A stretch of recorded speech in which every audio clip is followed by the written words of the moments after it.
Ladies and gentlemen, welcome back to another video. So, as you can see on your screen right now, I asked Chatgpt what the best opening in chess is, and they got back to me and said the Roy Lopez.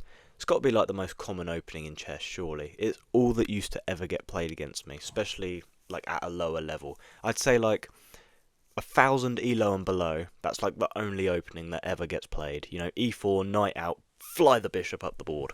That's literally all that ever used to get played against me. So in today's video, we're going to see if ChatGPT is right. We're going to see if the Roy Lopez opening is the best opening in chess. So, if you enjoy this style of content, please leave a like on the video, subscribe if you're new, and let's get straight into it. Okay guys, so we have officially had a game with the Roy Lopez, and we are going to jump straight into the game review to see if it is really the best opening. So obviously it starts out with e4, we get e5, knight f3, knight c6, and bishop b5. So this is the Roy Lopez opening. So the idea is you're sort of pinning the knight. Oh, no, not like that. I can't really draw arrows. You're pinning the knight to maybe win this pawn later on. Who knows? We get bishop to c5 and knight c3. So just developing the knight, you know, trying to stabilize the position, figure out where everything's going to go. We get knight f6 and d3. So this is the last move of the opening. So we got a strong, you know, pawn center. We got both our knights out and our bishop on a really dangerous square, sort of pinning this knight in. And then we get into the middle game, and they make their first mistake. So g4, the eval bar doesn't like it. Jesus, that's flying up. It's basically +1 just because they played g4. I then castle, which is apparently the best move in the position. Couldn't really tell you why. They castle. The eval bar absolutely hates it. I don't know why. Okay, so they wanted to kick my bishop out. I guess that kind of makes sense. But nonetheless, we don't get that. We get castles. I then play a6, trying to kick the knight out, which is supposedly the best move. Knight jumps back. And then I take the knight. Because obviously when they take, I believe this is just a free pawn, which is exactly what happens. So now we're just up a pawn. And that's why the Roy Lopez is such a strong opening for beginners.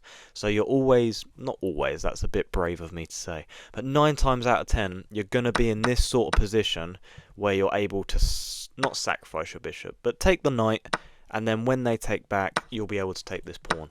Obviously, if they had played maybe like rook here earlier on, then you wouldn't be able to do that because the pawn would be defended. But this move means that we're now up a pawn. We move our knight back to attack the queen, so their queen has just been jumping about for no reason whatsoever because they've gained nothing from it. We get rook e1, you know, maybe ideas later on of pushing this pawn, and it's not really doing anything on f1 anyway. So we get rook to e8. Bishop comes out. I was looking for a trade, to be honest, because this bishop was kind of annoying me. But we don't get that, so I bring my bishop back to defend the knight. And then we kick the bishop away. And finally, we get a trade. Now, we're about +2.5 in this position, so it should be relatively simple to translate a win. But if you're looking at white's position here, it just kind of looks a bit too perfect. Like, what would your next moves be? Because you don't really want to move anything. It's all just in a great place. That's one of the hardest things about when you're actually in a good position, moving pieces, which sounds so stupid, but like this knight, you know, perfectly protects, the pawn protects, this knight's on a good square, you know, attacking these squares. I guess maybe move my queen up, but I don't know, maybe look for a pawn break. It's just one of the hardest things I find in chess. When you're in a good position, moving the pieces to the right squares. Because they already look like they're on the right squares. But nonetheless, they move their pawn up. So I reroute my knight. Their bishop comes out, and I push b3. You know, just preparing for any pawn breaks they might have on this side. By the way, look at their pawn structure here. I mean, that just looks absolutely horrific, doesn't it? That double stack pawn just looks atrocious. Okay, they bring their queen. c4, looking to break open. I take, which is an inaccuracy. They want me to play queen to b1. Wow, okay. So when this happens, I'm then attacking the bishop. That kind of makes sense. Yep, I'm with it. I'm with it, guys. But I don't play that. I take. They take back. Okay, they had one real issue in this position, and I just solved it for them. Their double stack pawns was a real issue, and I just said, don't worry, here's an opportunity to fix it, and they obviously take it. I jump my knight in, and then they take on e4. Interesting move. Oh, I took back with the pawn. Wait, queen f1 is the best move in this position. Why is that so good? And then c5, and then takes, b5.